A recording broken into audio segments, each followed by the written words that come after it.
Mula sa Far East Broadcasting Company, Philippines, narito ang isang programang tatalakay sa iba't ibang kaisipan ugnay sa ating kultura at mga kaganapan na ang magbigay ng liwanag sa usapin ng wastong katuruan at kaugalian. Kamalayan, kasama si Pastor Jebo Banzuelo.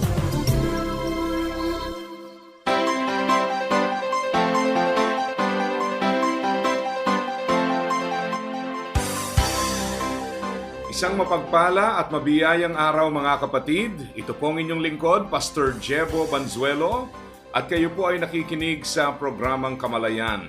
Tayo po ay napapakinggan gamit ang 702 DZAS Radio TV, gayon din po sa YouTube channel at Facebook page ng 702 DZAS. Tayo po ay maaari ding masubaybayan gamit po ang GCTV channel 185. At tayo po ay nagpapasalamat sa Panginoon sa mga partner radio stations po natin.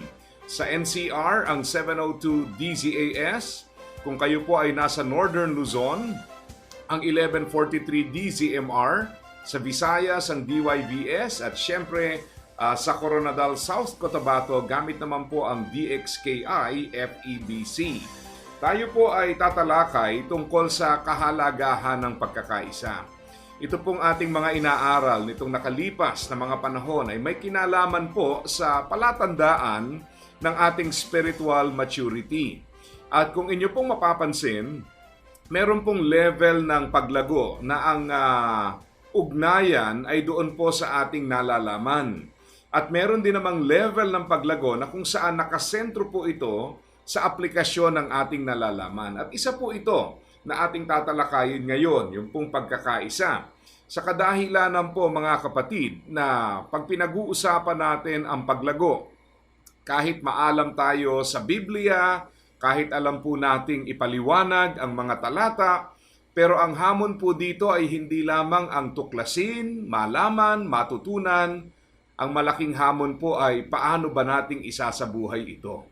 Kaya kahit po ang isang iglesia ay maalam pagdating sa katuruan tungkol sa pag-ibig, ang sukatan po niyan ay ang pagkakaisa. Tama ho ba? Ayan po ang malaking hamon. At kung kayo po ay kabilang sa isang iglesia at matagal na kayong mananampalataya, alam niyo po na along the way, may mga challenges. In fact, if you look at the time of Jesus and then later on sa early church, malaki yung hamon Sa Acts chapter 1, verse 8, isang simpleng talata pero marami pong nilalaman itong hamon. Ang sabi po roon, "But you will receive power when the Holy Spirit comes upon you, and you will be my witnesses throughout Judea, Samaria, to the ends of the earth." No? So kung papansinin po natin ang sinasaad sa atin ng talatang iyon, ay ating makikita na meron pong mga lugar na nabanggit. Andiyan po ang Jerusalem, Judea, Samaria, to the ends of the earth. Now, yung Jerusalem po is basically, geographically speaking, ground zero sapagkat dyan po sila magsisimula. Judea is the greater province, but of all places, why mention Samaria before the ends of the earth? Ano po ang significance nito? Well, may mga iba na tinitingnan ito sa isang geographical standpoint. Ibig sabihin, yun po yung mula sa isang lugar na kung saan sila naruroon, karatig lugar at palayo ng palayo. Well, that's one way of looking at the verse.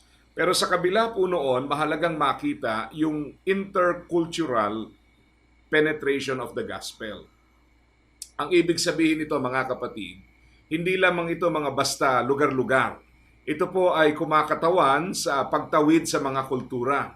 At nangangahulugan po ito na yung mga taong hindi natin gusto, mga taong hindi natin kakilala, mga taong iba ang kanilang kultura, ay kailangan din namang maabot ng ebanghelyo. At ito po ang malaking hamon mga kapatid. Tayo po ba ay susunod sa hamon na gawin ang kalooban ng Diyos, na ipahayag ang kanyang salita maging sa mga tao na alam nating iba ang kultura sa atin? If you remember si Peter sa Acts chapter 10, Siya po ay dadalhin ng Panginoon sa bahay ni Cornelio. No, bakit ba napaka-significant nito? Take note to the ends of the earth. Huwag niyong iisipin na ang hadlang lamang dito ay pagbiyahe o kaya yung paano tayo makakarating from one point to another. Hindi po, may mga hindrances po bukod dyan. At isa nga po doon ay yung ating cultural prejudice. Kaya nga, kung maalala po ninyo sa Aklat ng Mga Gawa, bago po pumunta si Pedro sa bahay ni Cornelio, meron po siyang naging panaginip, a vision. Yung pong mga pagkain ay ibinaba sa kanya, pero ang problema po, ang mga pagkain ito ay mga pagkain pinagbabawal para sa mga Hudyo. At ang sabi sa kanya ng Panginoon, Peter, kill and eat. Pumatay ka ng mga hayop na yan at kainin mo. At alam natin na hindi po ginawa ni Pedro nung una sapagkat iniisip niya, Lord, ipinagbabawal ang mga pagkain ito. And then, to make the long story short, it was not just about the food. Mainly, it's about preparing the heart of Peter for the ministry that would reach to the ends of the earth. Dahil may mga times po na may mga tao na hindi natin gusto. I remember there was a time na hinamon kami ng aming professor sa missions. Ang sabi niya, kadalasan tayo ay selective. When we share the gospel, we share it among people that we prefer. No? Kung sino yung gusto natin. Kahit sa simpleng evangelism po sa community, di ho ba? Minsan ay namimili tayo sino kaya yung receptive, sino kaya yung madaling tatanggap, kanino kaya ako hindi mauusig. Ayan. So, usually when we say reaching out, ito po ay according sa ating preferences. Pero ang hamon po ng Biblia is to the ends of the earth. Sinimula ng Panginoon, ipinagpatuloy ng mga apostol at ng kanilang mga disipulo, at later on ito po ay ibinigay sa atin, sa ating modernong panahon. At hindi po madali, kagaya ng aking binabanggit, dahil kabilang dito ang mga taong malayong-malayo ang kanilang kultura, mga kinagis ng paniniwala sa Kristyanismo. Kaya ho pagka in-interview o kinausap nyo yung mga missionaries, iba ho ang hamon para sa kanila. Sa Pilipinas, medyo kung tutuusin pagdating sa pangunawa ay madali hong mag-share tungkol sa Ebanghelyo sa kadahilanan po na karamihan, kung hindi man lahat ng ating makakausap ay pamilyar sa Biblia at sa ating Panginoong Jesus. So, pag sinabi mong Bible, pag sinabi mong Jesus Christ, kailangan mo lang linawin ng ilang mga bagay, but basically they understand, they know sino si Jesus at ano ang Biblia. Pero may mga lugar po na talagang malayong-malayo dahil una, hindi nila alam ang Biblia, much more Jesus Christ. Kaya nga may tinatawag na mga unreached people groups. At kinakailangan mong simulan talagang sa pinakaumpisa para ipakilala muna ang Biblia, pakilala ang ating Panginoong Jesus at palaganapin ang Ebanghelyo. So it takes a long work para gawin ito. Kaya po napaka-importanting makita natin na paminsan may mga lugar na mahirap puntahan dahil po sa kanilang cultural differences sa atin. No? May tinatawag po silang cultural distance na marahil meron silang halimbawa yung pagkain, yung pamumuhay, yung pamamaraan. Naku, minsan malayong-malayo. No? May mga lugar po na kung saan yung pagkain nila hindi natin makain. Simpleng bagay, pero naku-culture shock tayo, lalong-lalo na tayong mga Pilipino, sanay na sanay ho tayong may kanin, may sausawan, di ba? Maalat na nga, kailangan may patis pa. So, ganyan po ang karamihan sa atin. At pag nalagay tayo sa mga lugar na wala pong ganyan o hindi ganyan ang kanilang kinakain, at wala po ang mga kinagis na nating sangkap na gustong-gusto natin, eventually we find it difficult. Pagkain pa lang yan. Pero isipin mo yung pagbabahagi ng Ebanghelyo. Ang iba sa kanila ay may mga paniniwala na talagang very demonic. Ang iba po ay talagang napakahirap paliwanagan dahil napakalalim ng ugat sa kanilang mga kinagis ng paniniwala. So, in other words, mga kapatid, it's never easy to reach out. Kaya yan po ang hamon na abutin natin sila at makita natin yung differences. Now, bago tayo humayo para gawin ito, kailangan yung differences within the church ay ma-overcome din natin. At may mga times kung sino po yung produkto ng ating mission and evangelism, they become a part of the church. Ang struggle naman natin ngayon is how do we coexist and how do we exist as a body of Christ para mag-reach out naman sa iba. Kaya nga sa early church, if you remember sa Acts 15, meron po silang malakihang hamon doon dahil ang naging problema naman po nila, paano magsasama itong mga Hudyo at saka mga Hentil na ang kanila pong mga paniniwala, kultura at kinagisnan ay may mga kaibahan. At meron po silang cultural distance, ika nga, sa isa't isa. So sa ating iglesia na binubuo ng mga tao na iba-iba po ang levels of maturity, take note, ang daming humahati sa ating lipunan. Nandyan po yung ating social status, education, financial status, heritage, at marami pang iba mga kapatid. Minsan pa nga, pati pagka panahon ng eleksyon, pati yung ating mga preferences sa kandidato, no? It divides the church. It divides the body of Christ. So again, napakahalaga po na makita natin paano natin pagkakaisahin ito. At ang kagandahan po ay tinuro sa atin sa Biblia ang susi po nito. Let me go sa Ephesians chapter 4 verse 1. Ito pong passage na ito ay nagtuturo sa atin kung paano natin isasabuhay or ia-apply yung pong ginawa ni Jesus sa ating buhay. Palagi nating sinasabi na yung si Pablo, pag siya po ay sumulat, meron pong very natural and very clear division between the doctrinal and then yung duty. Yung pong itinuturo niya na ginawa ng Diyos sa atin at sa practical side is what do we need to do for God. So yan po ang division. So chapter 4 is actually the transition point sa aklat ng Efeso. Ito po ay lumilipat na patungo doon sa pagtatalakay tungkol sa ano ho ba ang dapat nating gawin bilang mga mananampalataya. So ang sabi po dito, it starts with verse 1, a very important introduction, na ang sabi ng talata, "Therefore I, a prisoner for serving the Lord, beg you to lead a life worthy of your calling, for you have been called by God." Sa Tagalog po ay mamuhay kagaya ng nararapat sa isang tinawag ng Diyos. Isang malaking hamon, isang mabigat na challenge para sa atin sapagkat ang sinasabi po ng talatang ito ay ngayong mananampalataya na tayo ay meron po tayong panibagong responsibility, panibagong tungkulin na dapat gampanan at meron po tayong pagtawag na mula sa Diyos na kinakailangan po nating panindigan. Lead a life worthy of your calling. Mamuhay ng ayon sa pagkatawag sa ating Panginoon. Bigyan lang natin ng kaunting pagpapaliwanag.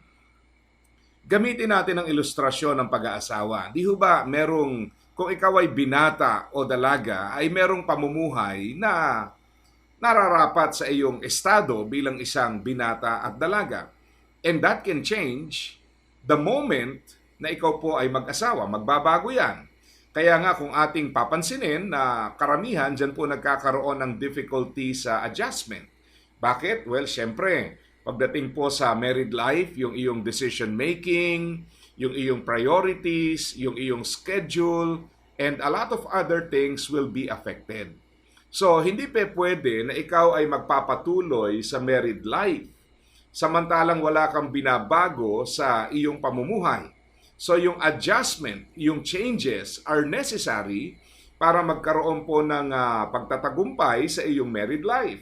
Kaya paminsan, nasasabi ng iba, kaya hindi nagkakasundo dahil may bagong estado bilang may asawa pero namumuhay bilang binata o dalaga. So yan ang problem dyan. Kaya ang hamon po dito mga kapatid is to make sure na tayo po ay mamuhay ayon sa panibagong estado. Kaya nga, ang sinasabi rito, kung tinanggap natin si Jesus bilang ating Panginoon at tagapagligtas, bilang individual na mananampalataya, mamuhay tayo kagaya ng nararapat. At binanggit po rito ang ilan sa mga katangiang dapat taglayin at ilan sa mga pagbabago sa ating estado. Basahin natin. Ang sabi po sa verse 2 hanggang doon po sa verse 3. Always be humble and gentle. Be patient with each other, making allowance for each other's faults because of your love. Make every effort to keep yourselves united in the Spirit, binding yourselves together with peace. So, kung dati-rati po ang sarili ang sentro ng ating buhay, kapasyahan, pagkilos at mga preferences, ngayon ang tinuturo sa atin ng Biblia ay mamuhay tayo ng ayon sa pagkatawag natin at ito po ang mga kaugalian at pagkatao na dapat nating taglayin. Okay? At bilang kabilang sa body of Christ, okay, ito naman ang ating responsibility. Ang sabi po sa verse 7, however, He has given each of us or each one of us a special gift through the generosity of Christ. Now, yung sinasabi pong special gift ay kung ating iuugnay sa 1 Corinthians 12 na kung saan tinalakay ni Apostol Pablo ang isang iglesia at ginamit niya ang isang napakapamilyar subalit napakahalagang pagpapaliwanag. Sinabi niya, the church is a body. Kagaya ng isang katawan, binubuo ng maraming bahagi at ang bawat bahagi ay importante po at merong kani-kanyang mga functions. At ang nararapat po dito mga kapatid ay mamuhay tayo na merong pakikipag-isa sa katawan. So one, you have to become a member of a local church. The moment you become a Christian, you become a member of the universal church. Ang tinutukoy po dyan ay yung body of Christ. Kabilang tayo sa katawan ni Kristo. Pero kailangan din nating magkaroon ng involvement sa tinatawag naman nating local expression ng universal church. So ito naman po yung mga local churches natin. At dyan na po natin mararamdaman ang malaking hamon dahil mapapabilang tayo sa isang komunidad na merong naiibang mga pag-uugali, pagkatao, levels of maturity. At ang totoo po, kagaya po ng sinabi ng isang author sa pag-aasawa, ginamit niyang illustration. Alam niyo bakit lagi nating binabalikan yung pag-aasawa? Kasi if you go to Ephesians chapter 5, at mapapansin niyo po ang utos ng Panginoon sa husbands at sa mga wives, mapapansin niyo po, yan ay very much connected sa ginawa ni Kristo para sa iglesia. Kaya nga ang sinasabi ron, husbands, love your wives as Christ loved the church. And then, wives, submit to your husbands as unto the Lord.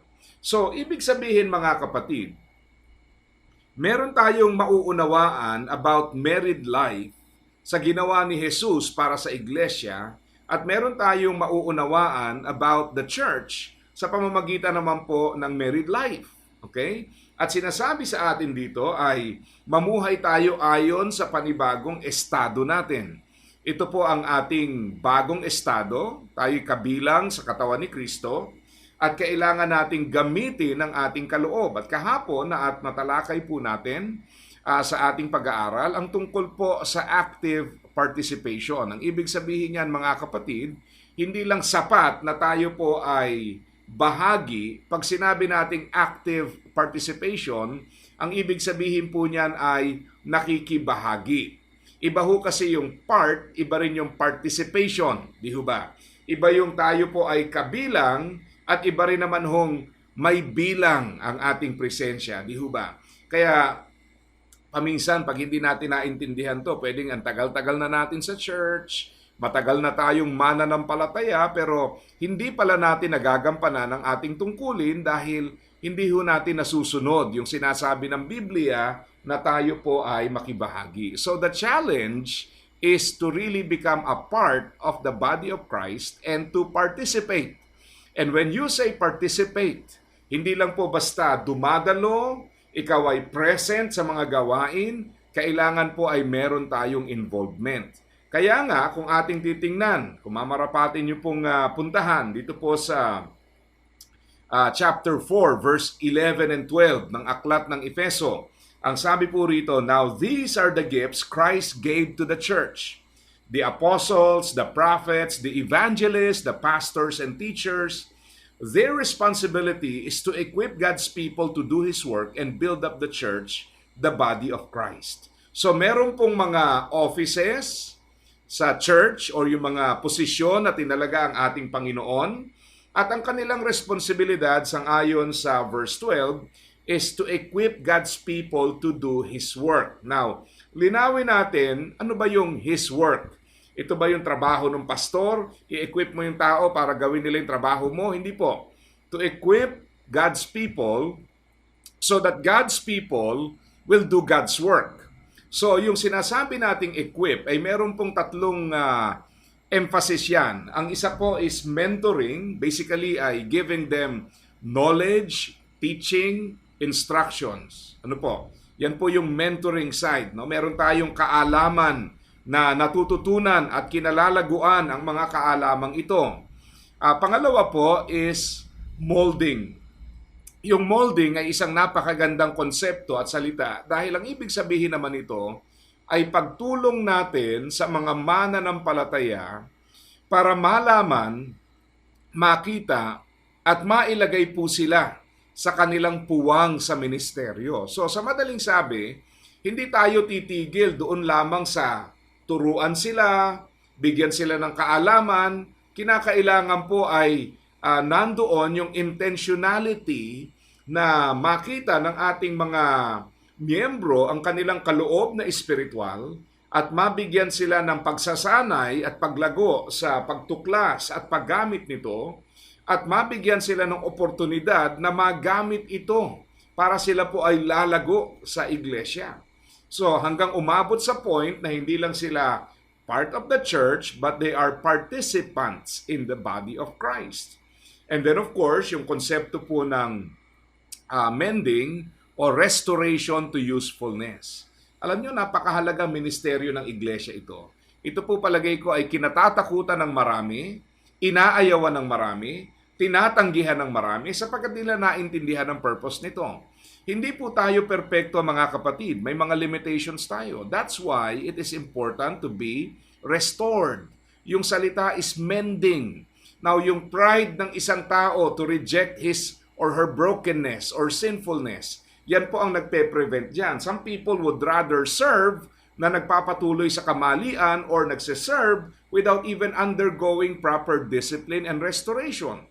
In the process, we affect the body of Christ and we hinder our own spiritual progress. Kaya napakahalaga na makita natin na yung pagkakaisa ay nangangahulugan ng ilang bagay. Una, you have to be responsible. Ikaw mismo, gamitin mo, tuklasin mo ang iyong kaloob, gamitin ito. At hindi lamang nakatuon sa kung ano gagawin, kundi ano po ang pamumuhay na naaangkop. Huwag ka lang magtuon sa ministry, what you do, isipin mo rin kung ano yung pagkatao mo habang hinuhubog ka ng ating Panginoon. And then, isipin natin ang epekto nito sa body of Christ. And as believers, we also have a responsibility to care for the body of Christ. At syempre, ang ultimate goal is the glorification of God. So, we want to evangelize the lost, we want to edify the body of Christ, and we want to exalt God in our church. And to do that, yung unity po ay napakahalaga. Kaya nga ito'y ating tinitingnan, inuunawa at pinag-aaralan. Sana po ay naging pagpapala sa inyo ang ating episode sa pagkakataong ito. Patuloy niyo pong subaybayan ang ating programa sa 702 DZAS, pwede sa radyo at syempre meron din tayong Radyo TV at syempre doon po sa GCTV Channel 185. Ito pong inyong lingkod, Pastor Jebo Banzuelo, pansamantalang nagpapaalam at nagpapaalala sa bawat isa na ang buhay na ginagamit ng husto at wasto ay walang pagsisisi pagdating sa dulo. God bless po sa inyong lahat. Iyong napakinggan ang Kamalayan.